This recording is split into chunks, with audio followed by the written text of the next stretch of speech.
بسم اللہ الرحمن الرحیم۔ السلام علیکم۔ آج ہم ہائپوتھائرائڈزم کے بارے میں بات کریں گے کہ تھائرائڈ کیا ہے، ہائپوتھائرائڈزم کیا ہے، ہائی TSH کیا ہے، اس بیماری کی علامات کون سی ہیں اور وہ کون سی ادویات ہیں جو اس بیماری میں استعمال کی جاتی ہیں جن کے ذریعے اس بیماری سے زندگی بھر کے لیے نجات مل سکتی ہے۔ تھائرائڈ ایک تتلی نما غدود ہے جو گلے میں سانس کی نالی کے گرد لپٹا ہوتا ہے۔ تھائرائڈ انسانی جسم میں میٹابولزم یعنی خلیوں میں پیدا ہونے والی کیمیائی رد عمل کی شرح کو برقرار رکھتا ہے، جسے جسم کی توانائی اور نشو و نما کے عمل کو کنٹرول کرتا ہے۔ جب تھائرائڈ کا فنکشن نارمل سے کم ہو جاتا ہے تو پیچوٹری گلینڈ TSH نامی ہارمون کو زیادہ مقدار میں خارج کرتا ہے اور تھائرائڈ غدود سے نکلنے والے دو ہارمون T3 اور T4 کی مقدار کم یا نارمل مقدار میں خارج ہوتی ہے۔ اس کو ہائپوتھائرائڈزم کہا جاتا ہے۔ یہ بیماری مرد حضرات میں بھی ہو سکتی ہے اور خواتین میں بھی ہو سکتی ہے، اور یہ بچوں میں بھی ہو سکتی ہے، بوڑھوں میں بھی ہو سکتی ہے، جوانوں میں بھی ہو سکتی ہے، یہ ہر عمر میں ہو سکتی ہے، لیکن زیادہ تر عورتوں میں دیکھا گیا ہے کہ یہ بیماری زیادہ پائی گئی ہے۔ TSH کے بڑھنے کی وجوہات کیا ہیں؟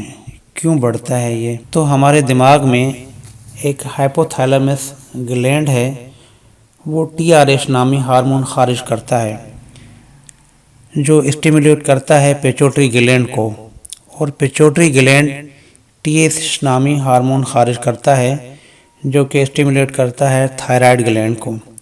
اگر TSH لیول زیادہ ہے تو T3 T4 نارمل بھی ہو سکتے ہیں اور کم بھی، کیونکہ جب تھائرائڈ گلینڈ کے فنکشن میں خرابی ہو جاتی ہے تو اس کو پیچوٹری گلینڈ کنٹرول کرتا ہے۔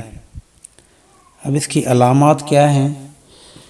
تو عمومی طور پر آپ دیکھیں گے کہ جب ہائپوتھائرائڈزم ہو گیا ہے تو خشک ہوں گے بال، بے سلیقہ بال ہوں گے، بھویں جو ہے وہ جھڑنا شروع ہوں گی، محسوس ہوگا کہ بھویں جھڑ رہی ہیں، یا جس کو ہائپوتھائرائڈزم ہوگا چہرے پر سوجن بھی محسوس ہوگی، گلڑ بڑھا ہوا ہوگا یا بڑھنا شروع ہو رہا ہوگا، دل کی دھڑکن میں سستی پائی جائے گی، جوڑوں میں درد ہوگا، گھومنے پھرنے میں تکلیف ہوگی، ٹھنڈ عدم برداشت ہوگی، برداشت نہیں ہوگی، پہلے ٹھنڈ برداشت ہوتی تھی لیکن پھر یہ ٹھنڈ برداشت نہیں کر سکے گا مریض، ذہنی دباؤ محسوس کرے گا، ڈپریشن محسوس کرے گا پیشنٹ، جلد خشک ہوگی، کھردری ہوگی اور تھکن محسوس کرے گا، تھوڑا سا چلے گا تو تھکن محسوس ہوگی، اور بھلکڑ پن پایا جائے گا، جو باتیں ہوں گی وہ بھول جائے گا، بات کرتے ہوئے بھولے گا، جو چیز رکھے گا وہ بھول جائے گا، اور عورتوں کو ماہواری زیادہ ہوگی اور بانجھ پن ہوگا کہ بچہ پیدا ہونے میں بہت سی دشواریاں پیش آئیں گی، بہت سے پرابلم ہوں گے، جسمانی درد بھی محسوس ہوگا، وزن میں اضافہ ہو سکتا ہے، لیکن کسی کیسز میں دیکھا گیا ہے کہ وزن میں اضافہ نہیں بھی ہوتا، وہ دبلے پتلے بھی ہوتے ہیں، لیکن عمومی طور پر وزن میں اضافہ ہوتا ہے۔ بلڈ پریشر میں اضافہ دیکھا گیا ہے، بھوک میں بھی اضافہ دیکھا گیا ہے، اور ان کو قبض بھی ہوتی ہے، ناخن خستہ ہوتے ہیں۔ یہ جو ساری علامات ہیں، ان علامات میں ساری علامات بھی مریض میں پائی جا سکتی ہیں یا ان علامات میں چند علامات بھی پائی جا سکتی ہیں۔ اب اس کی وجوہات کیا ہیں کہ اس کی کارکردگی میں جو ایب نارملٹی آتی ہے اس کی کیا وجوہات ہو سکتی ہیں؟ اس میں سے آیوڈین کی کمی کی وجہ سے بھی یہ پرابلم ہو سکتا ہے، آٹو امیون ڈیزیز کی وجہ سے بھی یہ بیماری ہو سکتی ہے، تھائرائڈ سرجری کے بعد بھی یہ بیماری ہو سکتی ہے، ادویات کے سائیڈ ایفیکٹ کی وجہ سے بھی ممکن ہے یہ بیماری ہو سکتی ہے، شعاعوں سے یعنی ریزس سے علاج جب کیا گیا ہو تھائرائڈ کا، یا اور کسی طریقے کی کوئی بیماری کا علاج شعاعوں سے کیا گیا ہو تو بھی یہ بیماری ہو سکتی ہے، ذہنی دباؤ ڈپریشن وغیرہ کی وجہ سے بھی ممکن ہے ہو سکتی ہے، موروثیت یعنی خاندان میں اگر کسی کو یہ بیماری ہو، والدین میں سے کسی ایک کو یا دونوں کو، تو بھی یہ بیماری ہو سکتی ہے، کسی کو ممکن ہے۔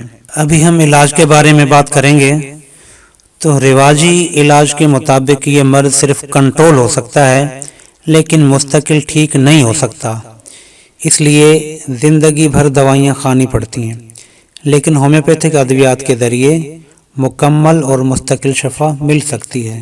ابھی ہم آپ کے ساتھ ایک پرانا کیس شیئر کر رہے ہیں جو کہ 2 سال پہلے ٹھیک ہو چکا ہے اور اب تک تھائرائیڈ کی ادویات کھائے بغیر نارمل ہے۔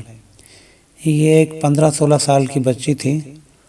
اس کا TSH لیول کا پہلا ٹیسٹ 13 نومبر 2019 کو ہوا۔ اس میں TSH کا لیول 20.81 ہے۔ تقریباً 1.5 ماہ کے علاج کے بعد 16 جنوری 2020 کو جو ٹیسٹ کروایا تو TSH لیول 4.29 آیا۔ اس مریض کو جو ادویات استعمال کروائی گئیں وہ پہلے دن ٹیوبر 1 نیم کی 2 خوراکیں دی گئیں اور 1 ہفتے کا پلاسبو دیا گیا۔ اس کے بعد 15 دن تک ریڈیم بروم 200 کی روزانہ 1 خوراک دی گئی۔ تقریباً 1.5 ماہ بعد لیبارٹری رپورٹ کروائی گئی تو نارمل آئی۔ اس کے علاوہ اس مرض میں جو استعمال ہوتی ہیں ادویات ان میں کلکیرا کارب ہے، لائکوپوڈیم ہے، لائکوپس ہے، آئیوڈیم ہے، تھائروڈینیم ہے، پلساٹیلا ہے۔ اس کے علاوہ علامات اور مزاج کے مطابق اور بھی ادویات ہو سکتی ہیں، تو سیلف میڈیکیشن نہ کریں، کسی بھی سینئر ہومیوپیتھک ڈاکٹر کی نگرانی میں اپنا علاج کروائیں۔